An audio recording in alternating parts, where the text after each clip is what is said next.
equipment and knowledge to you, saving time and money. After completing the seminar today, you may be interested.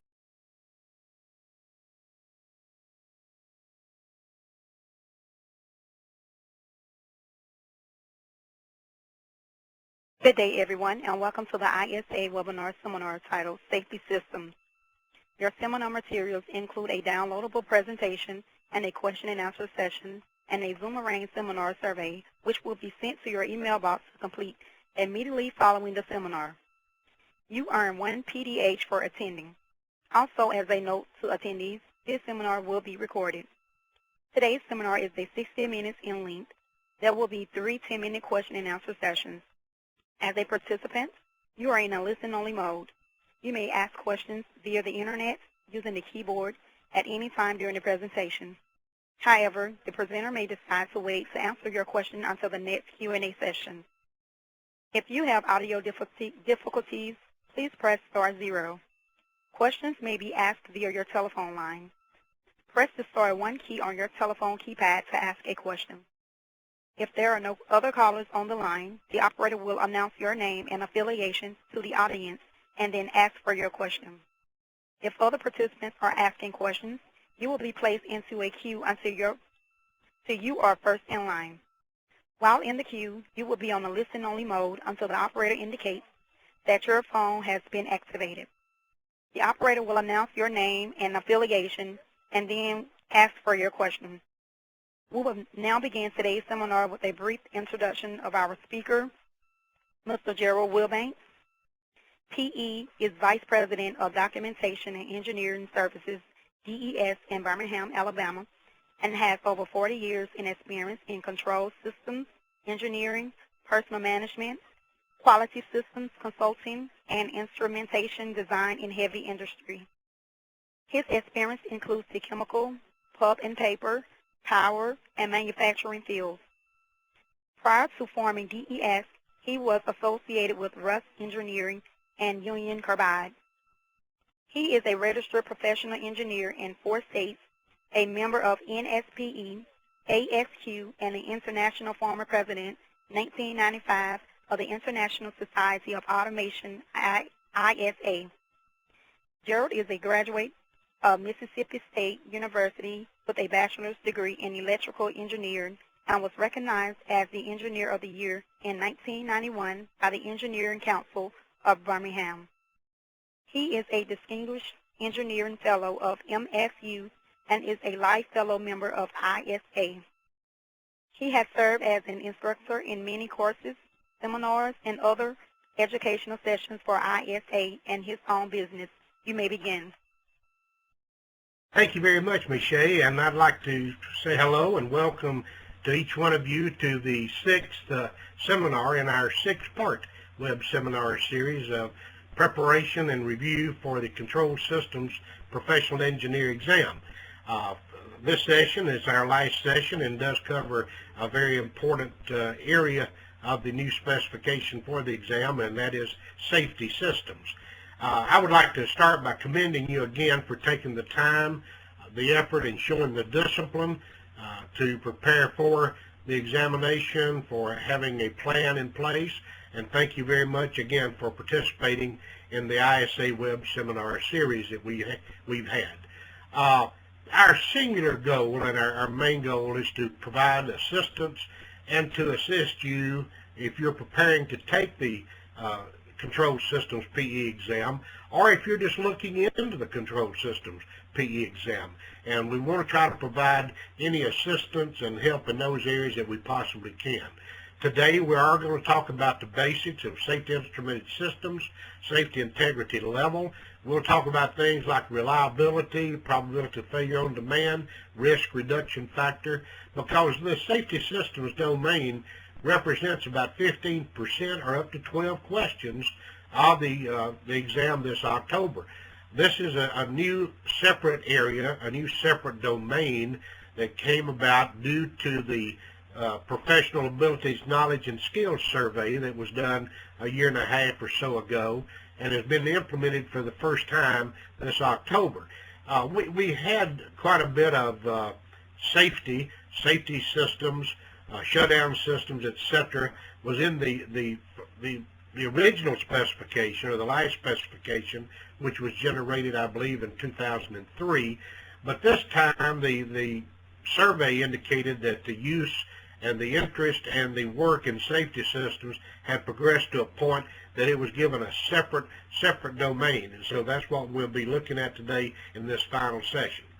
If we look back at what we've talked about up until this point, you will recall that we began by talking about the process and then about various measurements that we would make using transmitters and sensors, measuring various variables, process variables that we would control by using that intelligence with our controller to sense any type of irregularity and actuate a final control element via a signal generated by the controller to manipulate some variable or to make some changes in the process to control the process and to keep it into a situation that would be satisfactory for operations. This is what we call Basic Process Control System, or BPCS. Basically the measurement, the transmission, the control, the modulation, the variables, of course these interlocks and shutdown systems in there. We do have discrete control, we have continuous control, and today we're going to be looking a little bit further into safety systems. First, we'd like to begin with just safety system basics and sort of delineate, if you will, and differentiate about what we're talking about when we use the term SIS, or Safety Instrumented System. And we'll talk about risk and sources, some of the design documentation, the safety layers and standards. These will all be part of this first session that we'll talk about today. Safety Instrumented System's basic definition would be a system composed of various measurements, sensors and logic solvers, and different valves or other final control elements that are designated, and their purpose is to take our process to a safe state if a predetermined condition or conditions are violated. Here we see what we've been talking about as far as most of our activity, our Basic Process Control System, BPCS, which we've been looking at on a continual basis with measurements being employed, different types of measurements being used, and the inputs and outputs controlling the process to a safe state. And this is what we've been focusing on up to this point. And at this time, we want to look now and say, well, what about situations that can cause extreme danger, that can cause our process to get out of balance to the point of being dangerous? And that's where we employ a safety instrumented system, which again would use certain sensors, and it'll also have logic solvers, it'll have inputs in and then outputs out to different final elements, different devices, which will take the process to a safe state should these conditions be exceeded or in violation. This would be a separate, segregated system dedicated to the protection and remediation of various risks which we can have as far as our control is concerned. Now, if you look at different reports and the studies that's been made about what kind of incidents do happen in facilities and plants that cause dangerous and circumstances to exist and cause loss of money, life, and property. The first one is about 44% to incorrect and incomplete specification. In other words, it just wasn't specified with all of the necessary components. About 20% after the changes in commissioning, about 15% in design and implementation, about 15% due to operations and maintenance, and finally a small percentage from the installation and commissioning activity. This information is a compilation of incidents involving control systems that comes from the United Kingdom Health and Safety Executive. So it indicates the importance. Number one, it indicates the importance of a correct specification, understanding the process, knowing where the protection needs to be. And then once this is in place, the design and implementation is very important, but notice it's a much smaller cause of the problem. But really some of the problems comes in when they makes changes after the commissioning. In other words, the system is in place, somebody decides to make a change, that can cause an unsafe condition. Now, operations and proper upkeep can also be a problem, and notice also it does need to be installed properly, of course, and commissioned properly. But any of these information slides that I'm showing now could be a source of questions on the exam. Now, if we look at safety instrumented system design documents, where do they come from? One I just showed you there comes from the United Kingdom, and its program Electronic Systems for Use. AICHE has certain guidelines that they have put forward for safe automation of chemical processes. NCEES 84, this is one, the functional safety spec for safety instrumented systems for the process industry sector. I will emphasize this a lot right here and all during the course of today's session. It is very, very important, and I would say that if you do not have an excellent understanding of the NCEES 84 standard, you need to make that available to yourself to look at before the exam, and or even take certain parts maybe into the exam with you. It is the primary source of information as far as safety instrumented systems are concerned and functional safety. So I'll point that out very, very heavy. That also correlates with an International Electrotechnical Commission standard 61511. Another IEC standard 61508 deals with safety-related systems also. So these are some of the basic safety instrumented system design documents that we need to be familiar with and can be sources of questions on the exam coming up. Now, what is risk? Well, I think we know that risk is the opportunity for something to happen. We've read about this, something to happen bad, I should say. We've read about this in papers. We've seen it in the water. We've seen it on land. We've seen it in chemical plants. We've heard of explosions. We've heard of other detrimental activities took place. So that's why we have safety instrumented systems. They're used to protect several different sources. Of course, the obvious one is personnel. And you could continue your own list as I go down through here. Is it equipment, property, the environment, the community? All of these are things that are worth protecting, and the safety systems we're talking about are installed to reduce the risk. To reduce the risk that you'll have harm, that you will have danger to, and you'll have situations of unsafe conditions for personnel, for equipment, for the environment, for the community, for the surrounding area. All these different things add up, and that's why we want to get rid and reduce risk. If you look at how can we do this, it's been proposed and it is done in several different ways. First of all, we have our process. We have our process, which is tanks, pumps, vessels, equipment, heat exchangers, conveyors, or whatever. And with this, we have our basic process control system. We measure, we attempt to control, we alarm, we enunciate. We have all types of basic process control, which we've looked at during the course of this seminar.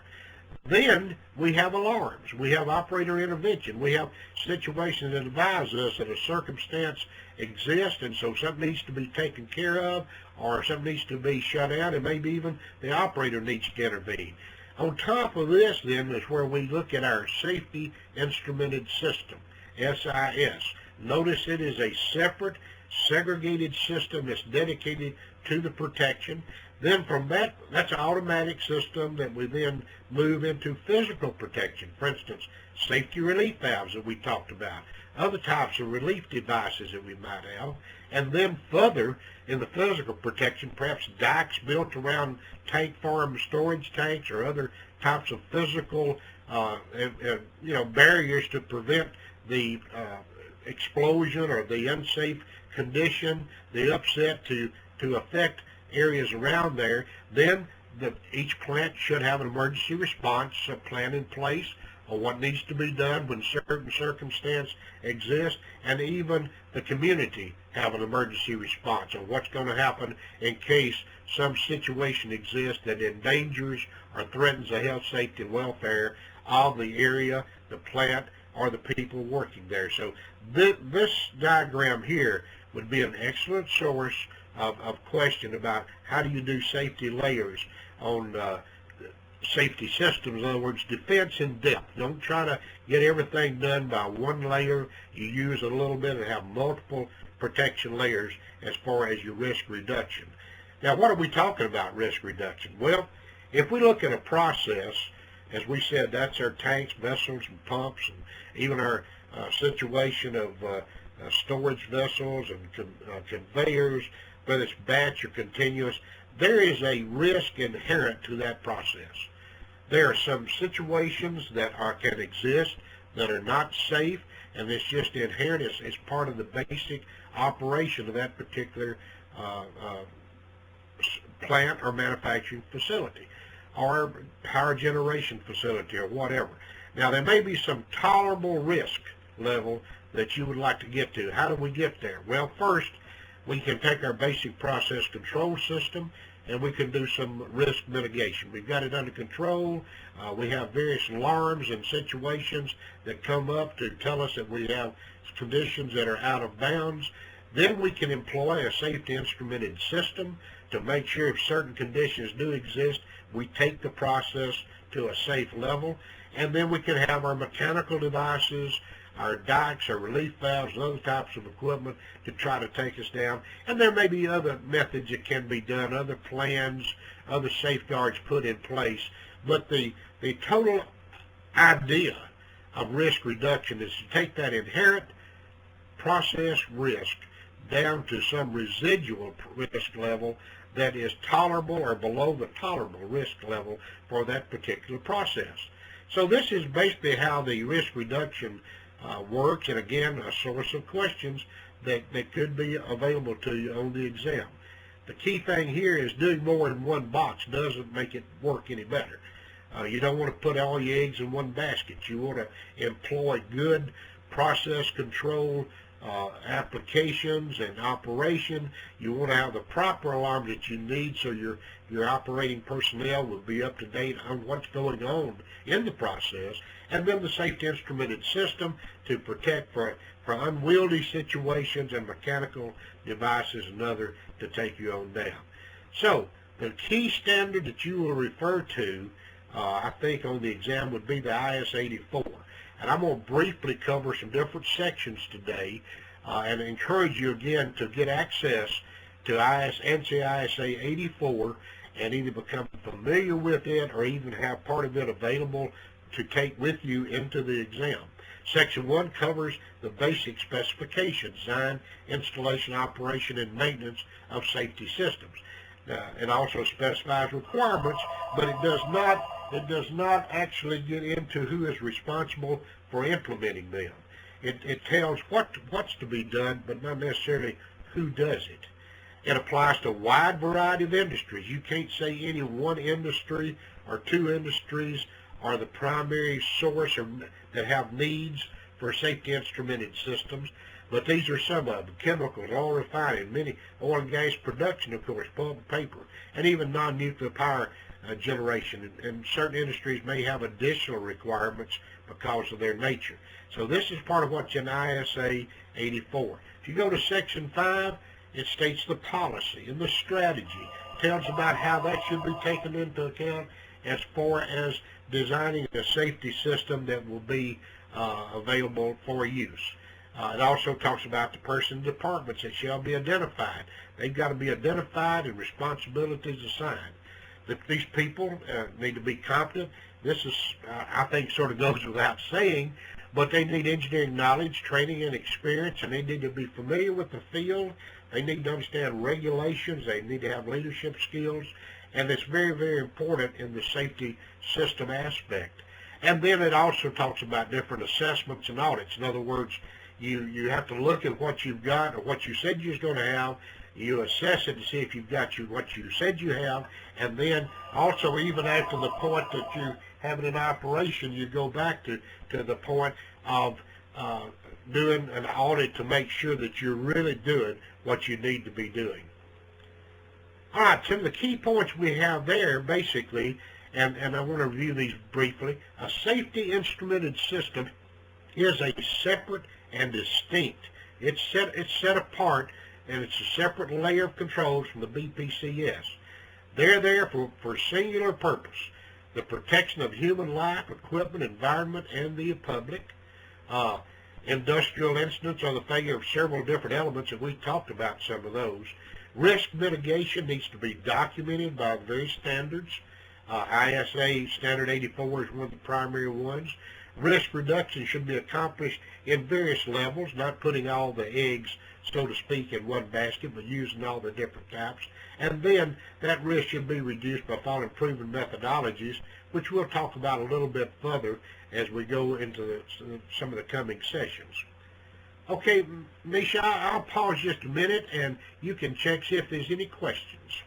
At this time, I would like to remind everyone, in order to ask a question, press star, then the number 1 on your telephone keypad. We'll pause for just a moment to compile the Q&A roster.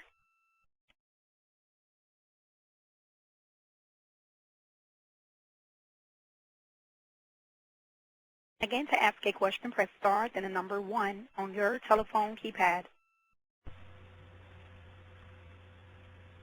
And there are no questions from the phone line. All right, thank you very much. Moving into our next section, let's talk a little bit about safety systems design and a little bit about the life cycle of a safety system. What's some of the types of risk and how is that analyzed? Some of the different safety system levels and classifications, failure modes, risk reduction factors, things like that. So let's talk about some of these. All of these provide excellent opportunities. If you're very familiar with safety systems design, hopefully this is just a quick review, but if you're not, maybe this will give you a background or a basis at least to enable you to do that portion of the exam. We begin with the life cycle, no detailed requirements given, and then some detailed requirements are made available, and we begin in Section 6 of ISA 84 by looking at hazard and risk analysis, looking at what types of hazards do we have, where does the risk come from, what about the safety layers, how are we going to mitigate some of these risks, is this a severe situation, what are some of the circumstances that can exist there. Then we need to develop a safety requirement specification. This is found in sections 10 and 12, and we then give this to design and engineering along with any other means of risk reduction that's going to be used. Then the installation, the commissioning, and the validation takes place. Validation here basically means the determination of does it do the right thing. In other words, does it function like it's supposed to function?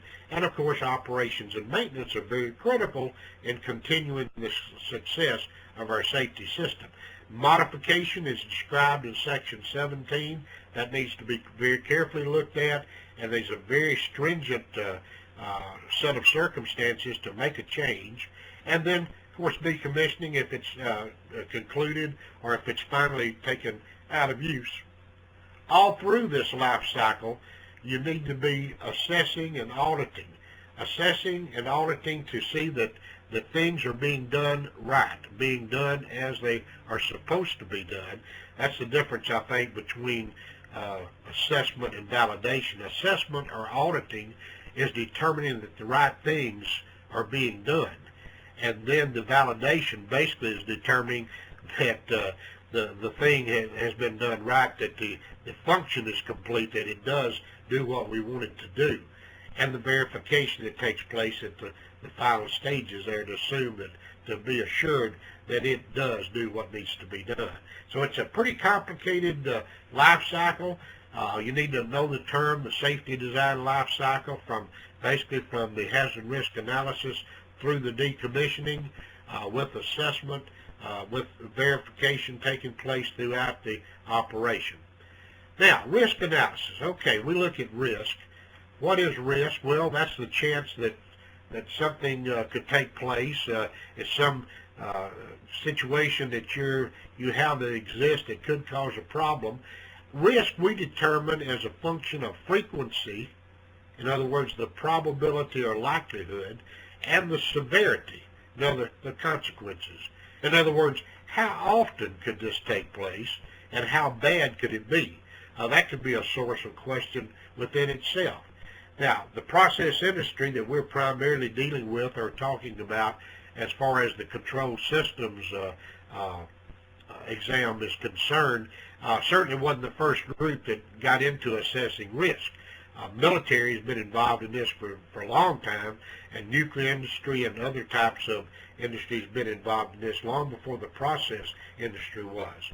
But circumstances and situations that we've seen exist at 3 Mile Island or Chernobyl or along the ship channel and chemical plant locations have raised the situation where we really need to assess the risk, do risk analysis, look at the frequency and severity, and determine what needs to be done to protect.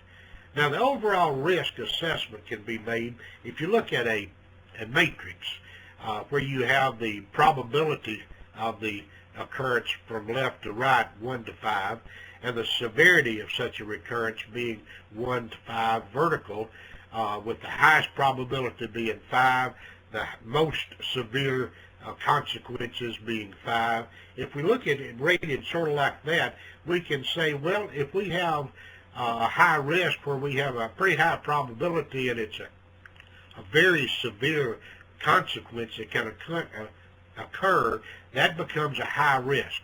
That's unacceptable design, and you got to make changes in it. It's just there's too much risk involved. You've heard of risk management before. This is where you make an analysis, though. What is the risk? If it's in a high risk area, something has to be done. It's unacceptable. A change must be made. On the converse, if you have a low probability that something will happen, and if it does happen, then the severity, the consequences are fairly minor, and this is judged to be that way, then that's pretty much acceptable and no change required, because it's not likely that this is going to happen, and if it does happen, nothing really severe consequence will take place. So that's called low risk. And then the other one falls in the middle, the medium risk. That's where you have questionable design and change would be desirable, because the medium risk, you have some probability of a medium nature along with a medium severity, and that gives you medium risk. So you need to look at that, determine that's a little questionable, should we do this or do that, and make some evaluations along that line. So in the high risk area, if that's what you have, that's unacceptable. You've got to make some changes, because that says you have a high chance of something taking place. At the same time, you have a very severe consequence that will be brought about. So this is sort of how you look at overall risk. Now, we can allocate safety functions to layers. And based in Section 9 of ISA 84, they discuss this. And basically you determine the required safety instrumented function, where a safety instrumented function is an activity that takes place to mitigate a risk or to bring the process back down to a safe situation. And if that's in the case, you need to determine the safety integrity level for each safety instrumented function.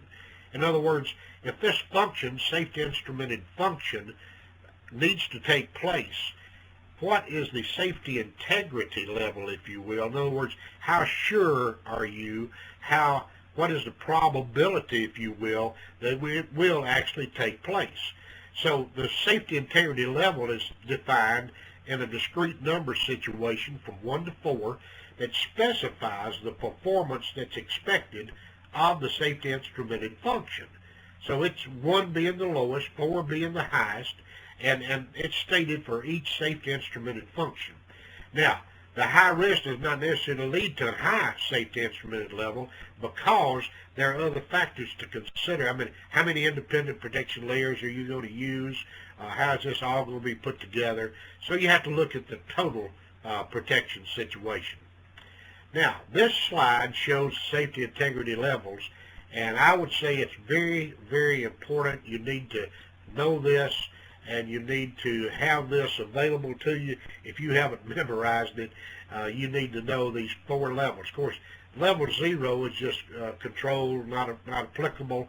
It's just a normal operation, a situation that really does not have a category. But as you move on up the actual 4 levels, level 1, you can notice you have 3 characteristics of each one of these levels. You have a probability of failure on demand, PFD, that we'll talk about. We'll also talk about something called risk reduction factor, RRF, which is the reciprocal of the probability of failure on demand. And then the safety availability, which is 1 minus the probability of failure on demand. So you can look at these, and you need to know these in a situation of level 2, level 3, and finally level 4. If you'll notice, level 3 has a safety availability of 99.9 to 99.99. That is pretty high when compared to, for instance, 2 being 99 to 99.9. Most of us would consider that a pretty significant availability. But if you look at it from a safety aspect, you need to go on up in some cases if you have a severe situation. So this shows these numbers. If you want to look at risk reduction factors, there in the middle, probability of failure on demand, or over here on the left-hand side. You need to have this type of a chart, or you need to have high command of the safety integrity levels and the corresponding PFDs, risk reduction factors, and safety availability, because they could certainly be sources for questions on the exam. So I think this is very, very important that you have this in mind and that you have this available to you. What about failure modes? With a safety system, we're not worried so much with how the system operates, but if it fails. When, the safety system is sitting there, it's not so much how it operates, but how the system fails. We don't want the system to fail, and it can fail in 2 different ways. One, it can be known, it can be spurious, it can cause some downtime, it can cause some frustrations, if you will, it can cause some people being upset, but that's not what we're really concerned about. We're worried about the dangerous failures, those that are covert, they inhibit, they're potentially dangerous, and you've got to find them by testing. So the safety system sitting there, we've got to make sure that it's available, it's ready to work. If it does fail safe and we know about it, we can repair it and go on, but dangerous failures may be undetected. That is a key point when you're talking about the safety situation. They could be dangerous and they could be undetected. So those are the ones that can really, that we're concerned about and we're dealing with on the safety instrumented systems. If you look at requirements for a safety instrumented system, you start by developing the safety requirement spec. Remember, we looked at that in ISA 84. You got to have the definition of what is the safe state of the process. In other words, if things do go bad, what state do we take the process to that is considered to be a safe state? What are the common causes of failures? What are the process inputs to our safety instrumented system? And what are the trip points? What are the situations that exist that we cannot exceed that can cause a severe danger of disturbance there? What are the process outputs? What valves, what motors, what fans, what blowers, what are we going to have to do if this does exist? And then what's the functionality, what logic is required? What takes place in what sequence? What type of operation do we define that? How fast does this need to take place? Is it something that can get out of place in a hurry? And also, how do we know about a manual shutdown to be able to take the process down to a safe state? And what about if we have a logic failure? What kind of response are we going to take to that? All these things are defined, as well as the HMI requirements. How are you going to interface? How does the operator interface with the different requirements we have? And then if this does happen, how do we reset? How do we go back to normal operation? Is it manual or a lot of it automatic? How is that supposed to be done? All these have to be defined as part of Section 10 of IS 84. Then you have to have determined safety integrity requirements. Each function has to have a designated SIL. The reliability consideration, if you are getting spurious trips, in other words, if you're getting trips that are causing problems, they may become hazardous, okay, just because of reliability considerations. Okay, so we've taken a look there at the situation of how the requirements are defined.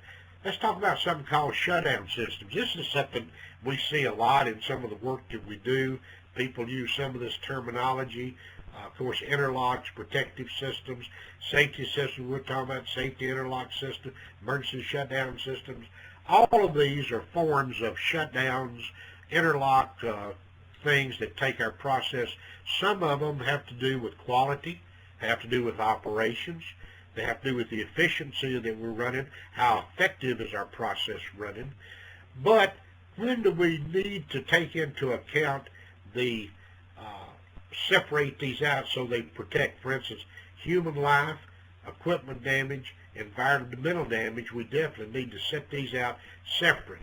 If we're going to have some other equipment that can be affected downstream, or even some of our insurability problems, definitely you'll have to look at a circumstance there that you separate these.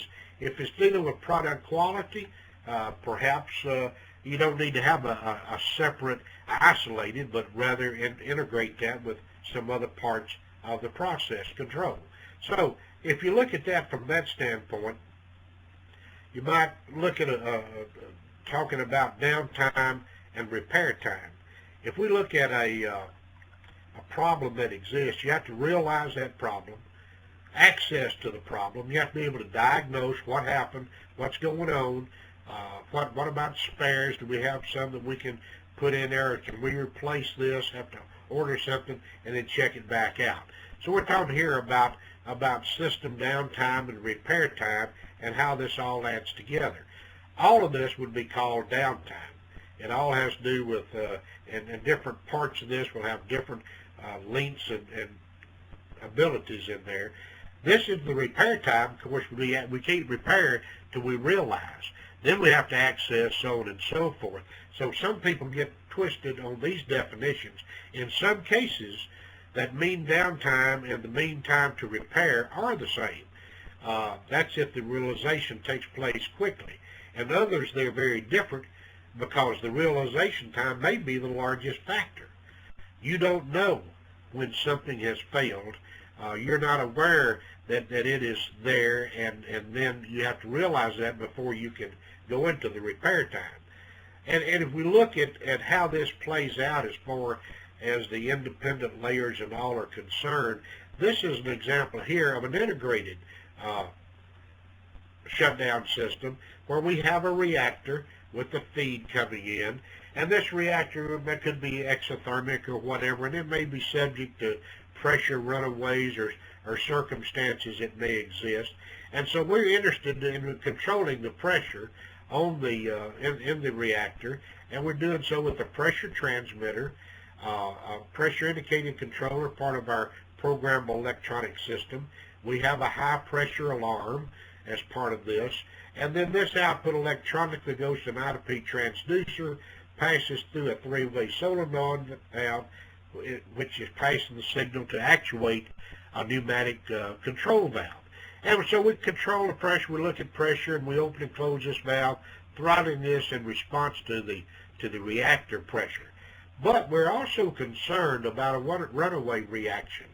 And we put a separate trip switch, what we're going to call high, that if it does get to that circumstance, if we do get to a situation, we have a severe circumstance, we're going to sound an alarm, and we're also going to de-energize a solenoid valve, which will vent off the air from the pneumatic actuator and will cause a situation to exist that will slam that valve closed. It's a fail-closed valve, and will protect the operation from getting any more feed. Now, That's an integrated system. We have, if you look at this circumstance, we have a situation where we have one pressure transmitter. Everything's relying on that one transmitter. What if it's not functioning properly? What about the high alarm and shutdown? Will that happen?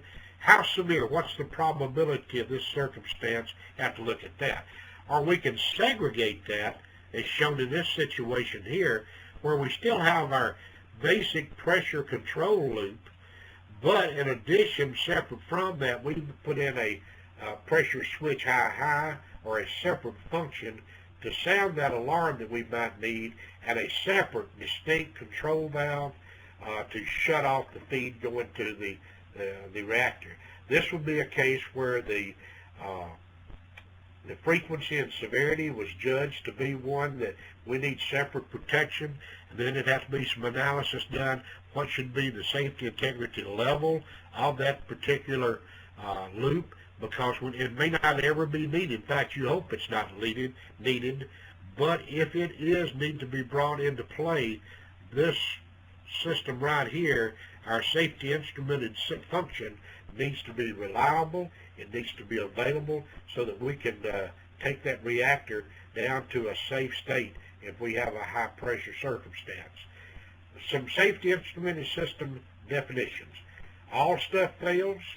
Sometimes it fails, you know right away. If you blow out a fuse, if you have a blowout on your car, something like that, you know that it's failed. Other stuff fails while it's in service, like a car battery.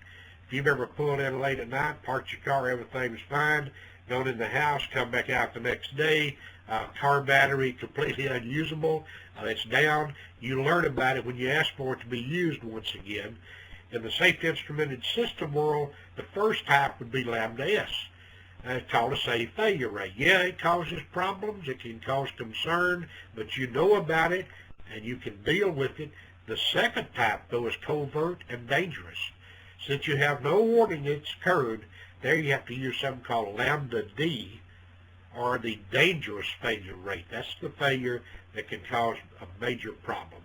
Here's a string of definitions. I think I've gone over most all of these as we went along.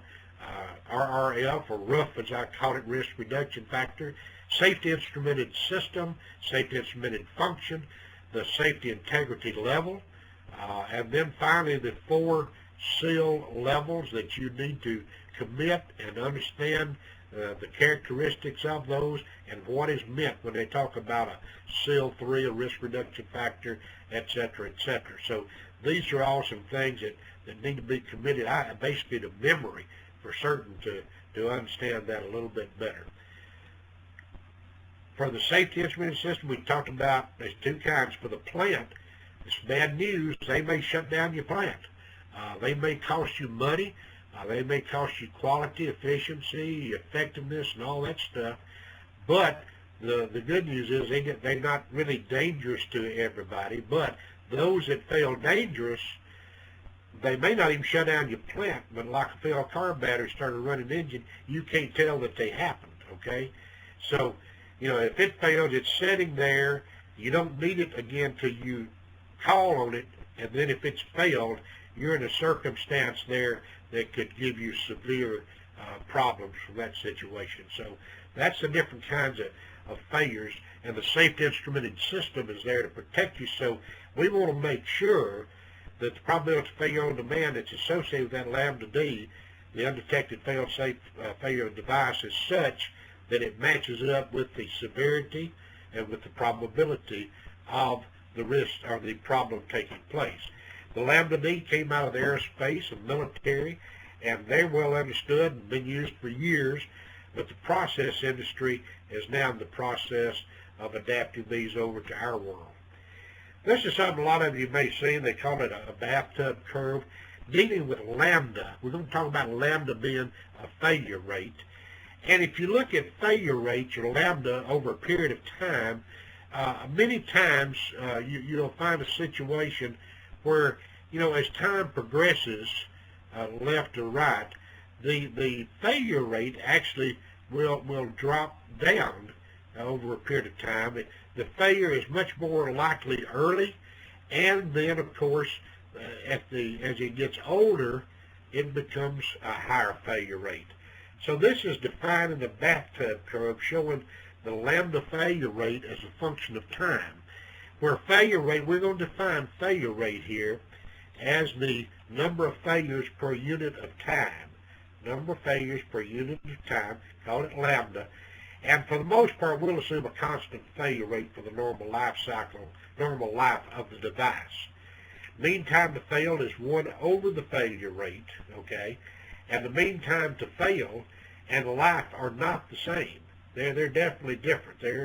They have a different value, so we need to keep that in mind too.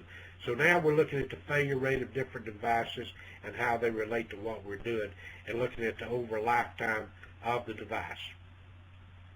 Where do they come from? Well, these various calculation techniques is defined in some of the military operations and all, and then they can be made for components, for modules, or a complete system. And that's what has to be looked at as far as how they relate to each other in a complete system. For instance, let's just say we have 100 switches. They're going to be checked annually. 10 are found to be not working. In other words, they failed during this period of time. We didn't know it until we tested them, so they suffered dangerous failures. What is the failure rate, and what's the mean time to fail? Well, if we have failure rate, number of failures per total time, that's by definition, then in this case we had 10 failures in 100 years. We had 10 switches that were found not working on an annual check. There was 100 of them checked, so that was 10 failures for 100 years, or 1 failure per 10 years would be the failure rate if we looked at this situation, these switches. How do we do this, though, in terms that they use in the safety instrumented system world? Normally they express them as failures per hour. The failure rate is failures per hour. Therefore, you've got a year that's equal to 8,760 hours. We said before we had 1 failure per 10 years, so that's 1 failure in 87,600 hours.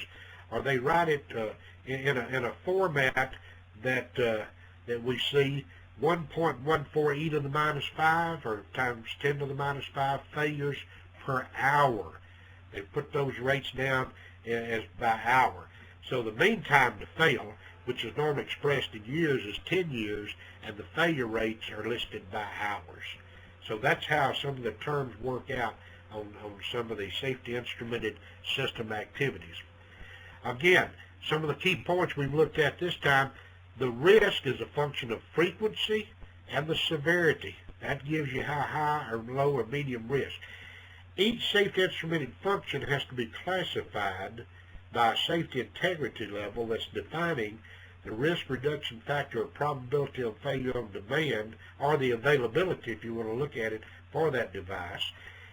Safety systems can fail in 2 ways. They can be safe and they can be dangerous undetected. So we're after dangerous undetected. A lot of different types of shutdown systems where when different process variables get out of bound, we want to do something. Reliability is a prime concern, the mean time to fail and the mean time to repair. We looked at that with respect to the bathtub curve also. And then there's 4 safety integrity levels with values for different PFDs and risk reduction factors. I know we're going fast on this, but again, this is something that you have to go back and look at and restudy on occasion. And these are some of the key points there. Now, Michelle, we'll pause now and see if there's any questions. Again, if you would like to ask a question, press star, then the number 1 on your telephone keypad. We'll pause for just a moment to compile the Q&A roster.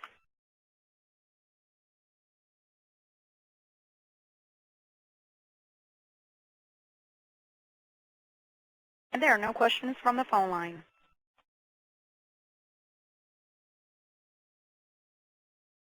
All right, thank you very much, Michelle, and we'll proceed ahead now with our third and final segment of this web seminar. And before I go too much further, let me make a couple of little statements or announcements or whatever. Again, I'd like to give you my email address, which is gwilbank@aol.com. I use that a lot for the work that we're doing here as far as communicating with you. And I've communicated with some of you to the point that I feel like I ought to know you, but I really haven't met you. But if you will send me an email to gwillbank, no S on there, at AOL.com, I will send you the 5th set of sample problems.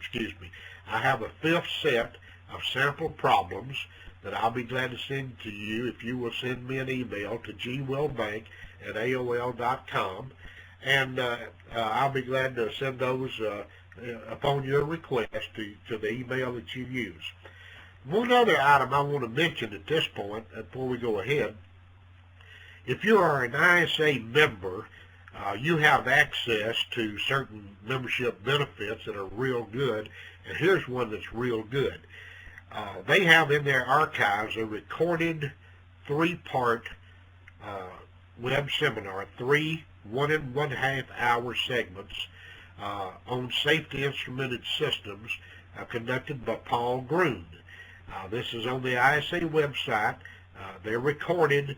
You can get access and view those 3 parts to give you details about the safety instrumented systems. Again, it's three segments. Paul is one of the experts in the field. I would advise you that if you do not know a lot about safety instrumented systems and you're an ISA member, that you would go to the ISA website and avail yourself of that web seminar. I think it'd be in fact, a lot of the material that we're using here was developed by Paul. And so I think it would be very much worth your part, since this could represent 15% of the exam. Okay, let's go in with our 3rd section here on safety system implementation. Talk about how do we go about this, some of the logic, how is some of the logic solved, how do we use fault trees, where do safety integrity levels and PFD come into play, just sort of begin to tighten some of this up together. Well, reliability block diagrams can be something like this. I have a little graphics problem there, I think, but really a system operation or failure could be something like this. We have this whole system, and we have it put together in this format.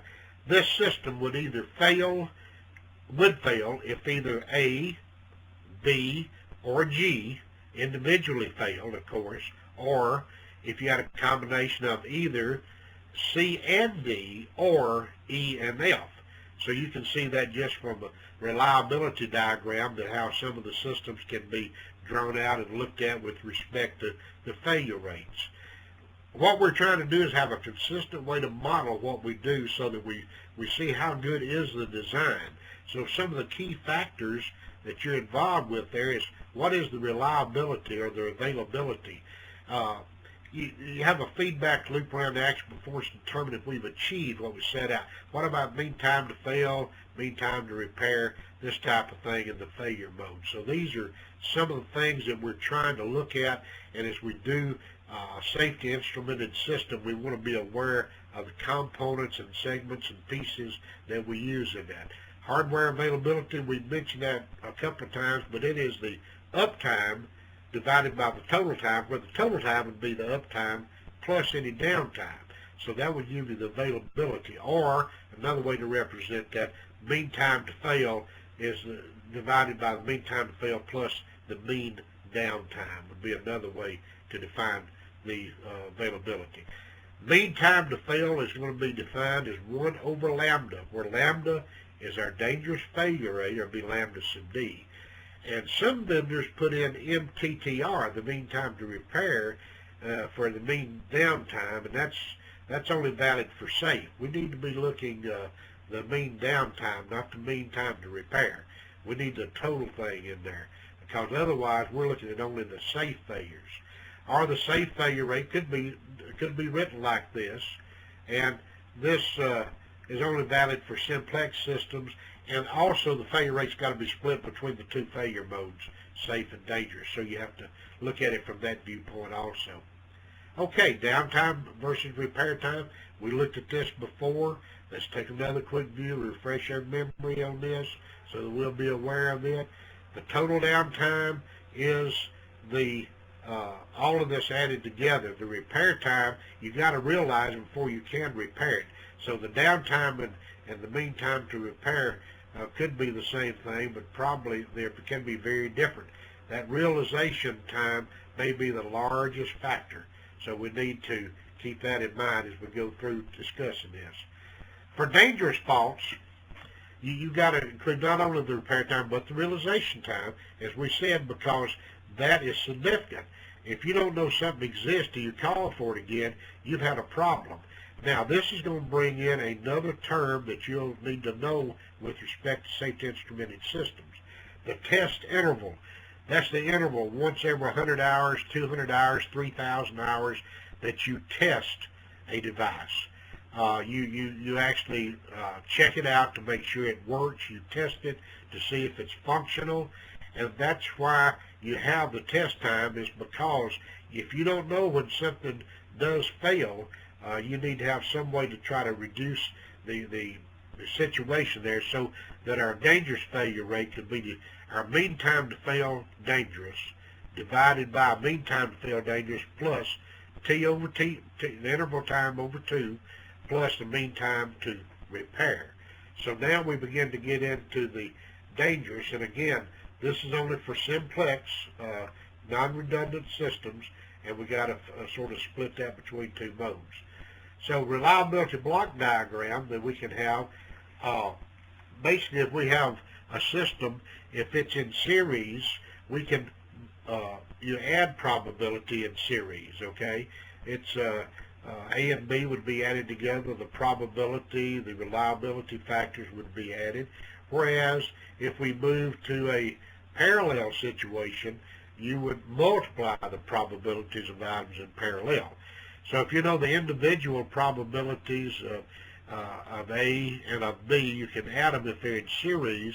If it was C and D, you would multiply those. So that could also be key. It could be a source of a question on the exam also. Fault trees are used many times to represent the system and how things are operating, and they basically composed of and symbology, and that equals a parallel situation. If you have two devices or two functions in parallel, then that would be an and function as far as the fault tree is concerned. Or you would have series would be for the or function in this symbol that we show here at this point.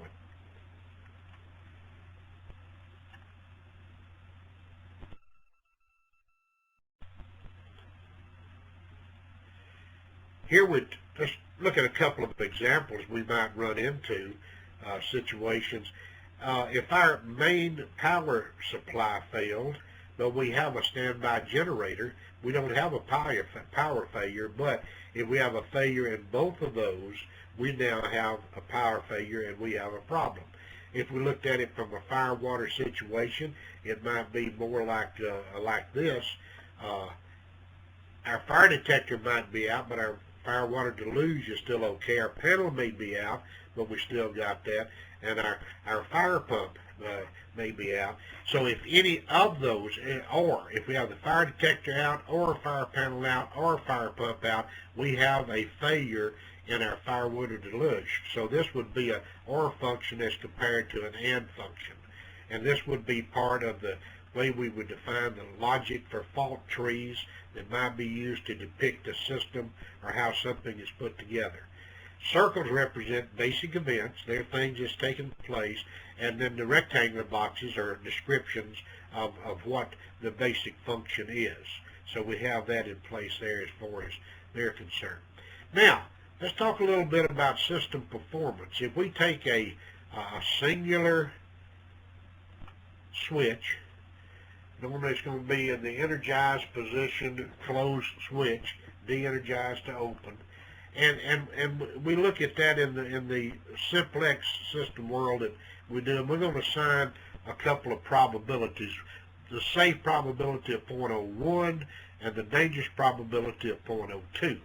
And it doesn't really matter what we assign, they're relative numbers, and we take that with the situation of a simplex system performance and look at that as how that relates as we go on into a more detailed performance. We keep that in mind, and now we turn around and we talk about a dual system performance, and we have a situation here where we have a dual system in series, and with relationship to terminology, it's called 1 out of 2.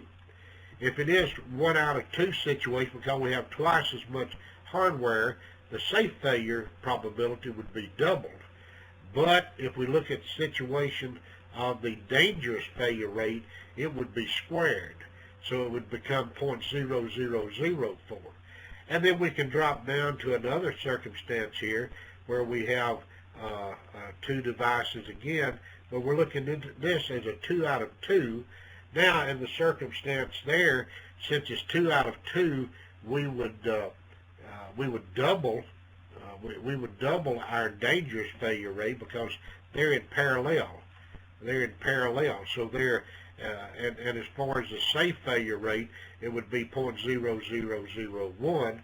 The dangerous would go down to 0.04. Now, these are all probabilities that are relative to each other. There's a lot of math behind the probabilities.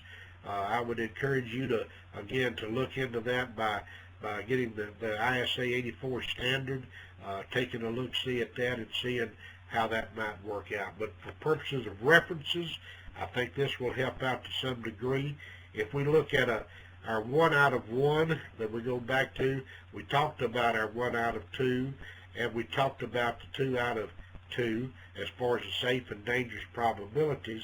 And then we look at 2 out of 3, and due to the mathematics involved there, again, we change these different values to 2 out of 2 voting. It's a majority vote, and our safe and our dangerous probabilities vary according to what we're looking at here.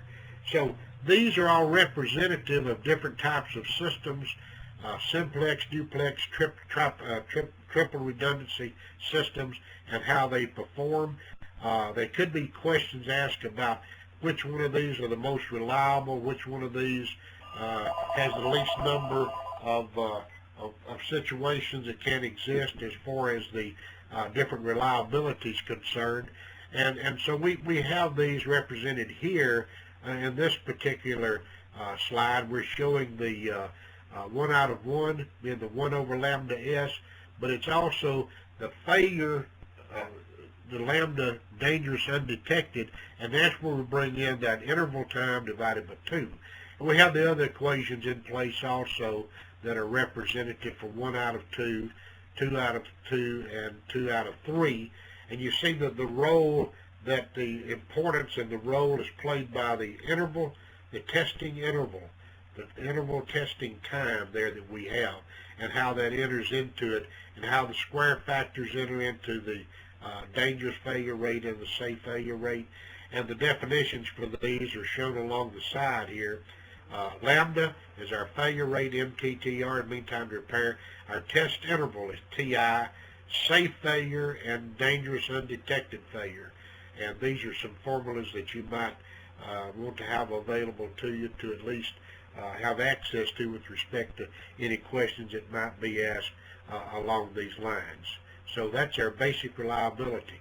So we look at our summary of reliability. We talk about reliability and availability, mean time to fail, mean time to repair, mean time between failures, and failure modes. We talk about the safety, safe and dangerous undetected.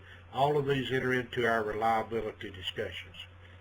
So the probability of theory, if we look at it, the safe instrumented system, you're going to break the safe instrumented system into respective pieces. Each one of these are sort of independent, but what we need to look at is how do we improve the lambda D of a major piece, either by adding better devices, more devices, or voting to improve the safe instrumented system performance. And doing that, you can say that one design is better than another and use some mathematics to state how it probably should be done. The basic arrangement you have for the safe instrumented system is you have input, These inputs can come from field measurements, transmitters, can be switches. Most people prefer transmitters because that gives you a continuous output, and you know if you really have zero or just a low value. These are input into some type of logic solver. This could be a safety instrumented system, PLC, dedicated PLC. Could be relay logic. Could be other types of trips, or even a safety instrumented system computer. And the outputs, of course, from the logic solving, they control the state of valves and pumps, blowers, other types of devices that will bring our process back down to a safe state after having a severe situation that exists as far as certain process variables are concerned. A key point I think here would be the preferred safety instrument system safe state is the power off state. Things will be energized and running, so it'd be the power off state. It's what really is a prime concern as far as this is involved.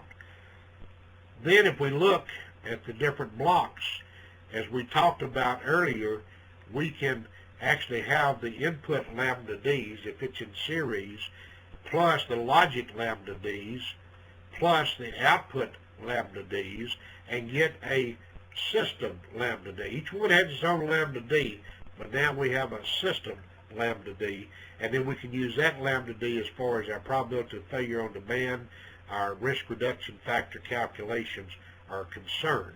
So this would, like we said, we add in series and multiply in parallel.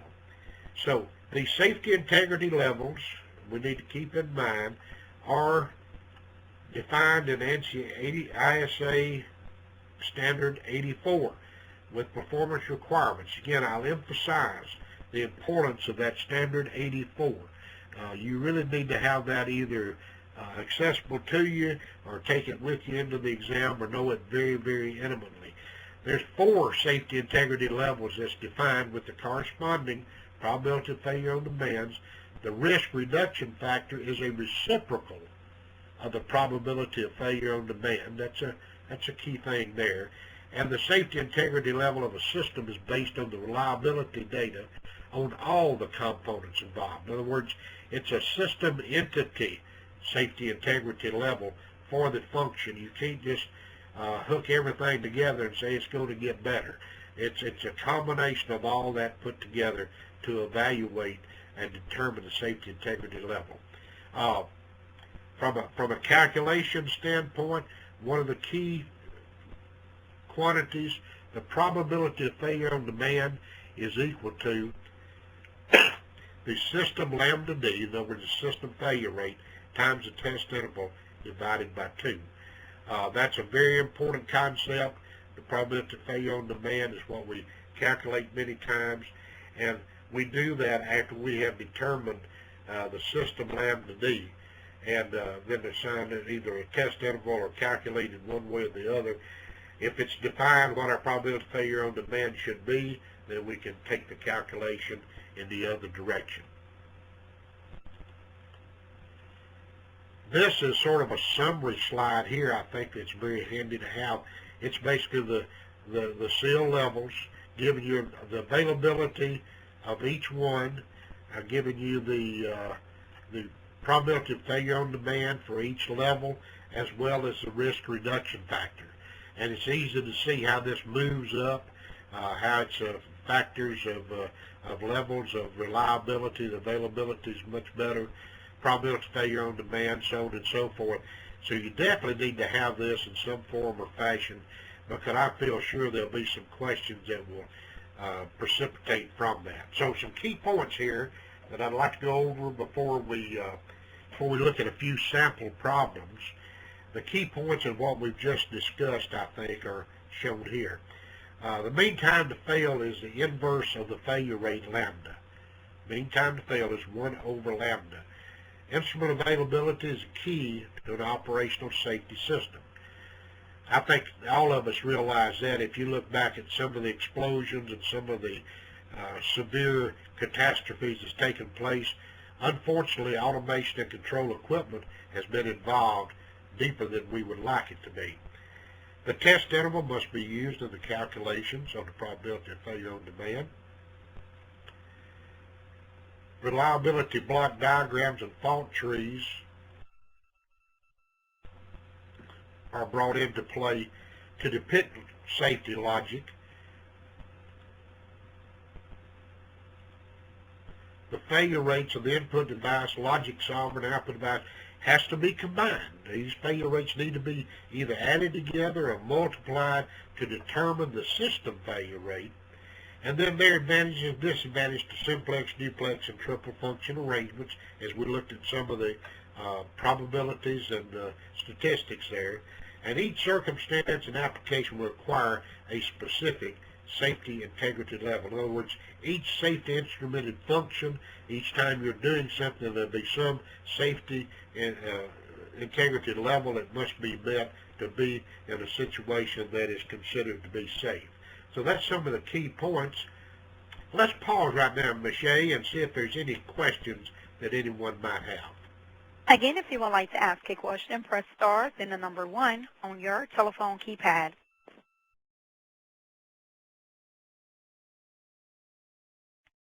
Again, if you would like to ask a question, press star, then the number 1 on your telephone keypad.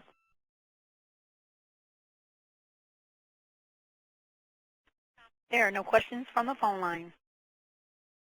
All right, thank you very much. And let's pause here for just a second and do a little poll about how many people is it at your site. If you don't mind responding here and letting us know how many people are involved in your particular site so we can have a little feedback from ISA as far as the attendance and participation in today's seminar. So we would appreciate you taking just a moment and doing that for us. That would help us out tremendously, and we'd like to gather that information when we have the opportunity. Okay, all righty. I think we got the feedback now, so we will proceed ahead. Again, I would like to remind you, if you'll send me an email, I'll be glad to send you the 5th set of questions that I have put together, we have put together as sample problems for the PE exam. If you're very familiar with safety instrumented systems and things of this nature along with this topic, I'm sure this will be a good category for you.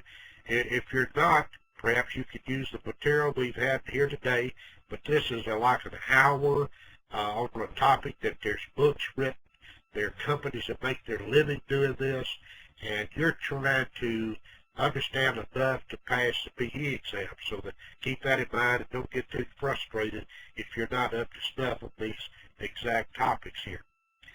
Number 1, let's look at a few practice exam problems. When considering a safety instrumented system, which of the following configurations is the safest? That is, the one most likely to respond to a true demand. 1 out of 1, 1 out of 2, 2 out of 2, or 2 out of 3.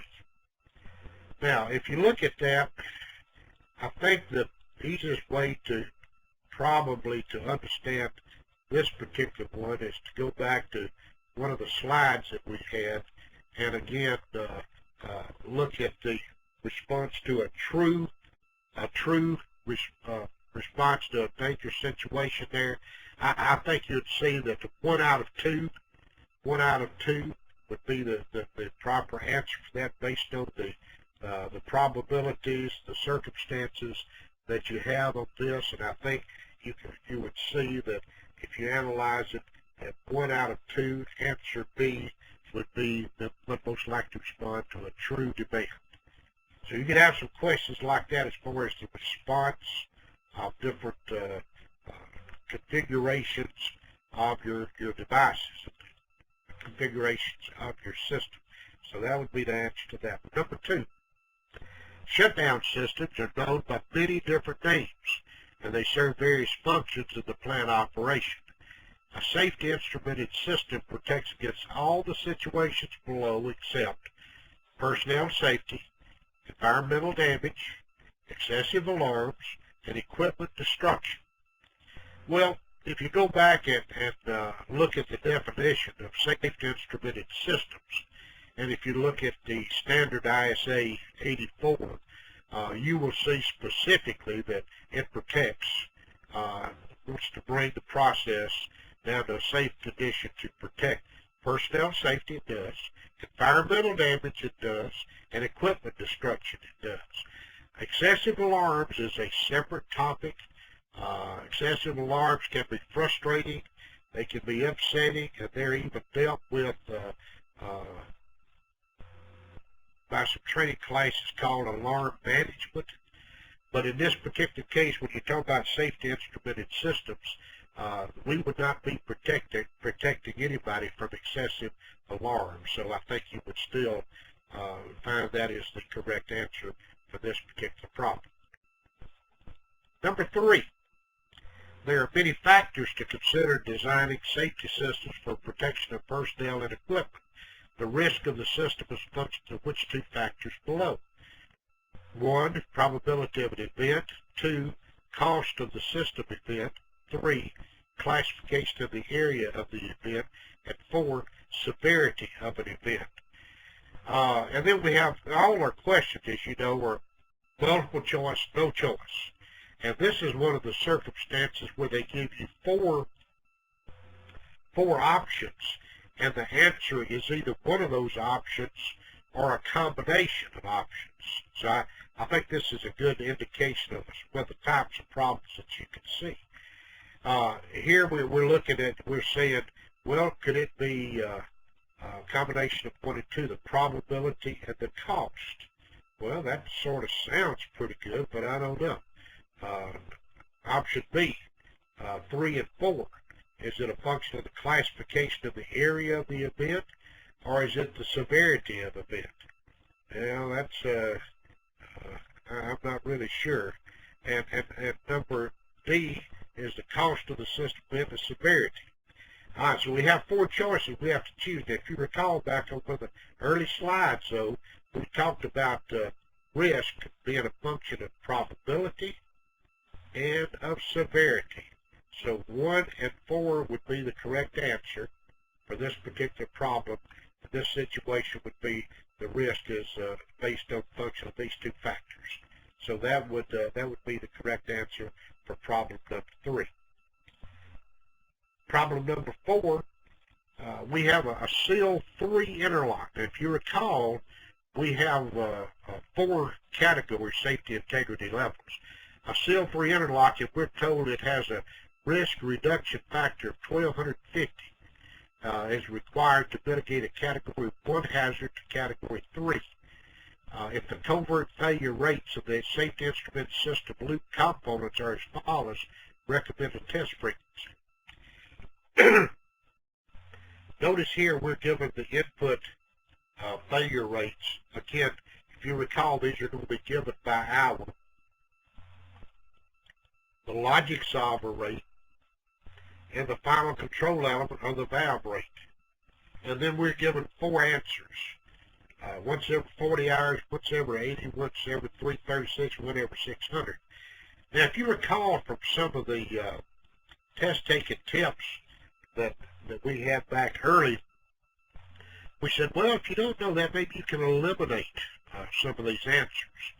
Well, in this case, this is a straight calculation, and I'm not sure that you can really eliminate any particular answer, so we're going to try to work this one out. If you'll excuse my typing a little bit, what is our system failure rate? What is our system failure rate? Well, we have 1 times 10 to the minus 5, 7 times 10 to the minus 10, and 3 times 10 to the minus 5. If they're in series, what do? We will add those together, right? Because we're trying to find the system failure rate. Okay? In this particular case, if we add these together, notice that we have 2 that are in the general area of each other, but notice on our other one, basically it's going to be a non-factor, 10 to the minus 10. So if we go back here, we will actually come up with a failure rate of 4 times 10, and I can't do this exactly right, but to the minus 10 per hour. Okay. 4 times. We've added 2 different ones is what we have done. We've added the input to the valve and got 4 times 10 to the minus 10. I didn't put the X in there. Okay, so now we know that much. Now, what else do we know? We go back to some of the other things we know. We know our F is equal to 1 over the PFD. We do know that, and we also know here that our RRF is what? 1250. We're given that as a requirement. So now we're wanting to know a test frequency. We also know we have another equation that says that the PFD, probability of failure on demand, is equal to the system lambda D, okay, times the test interval, okay, and all of that divided by 2. We do know that.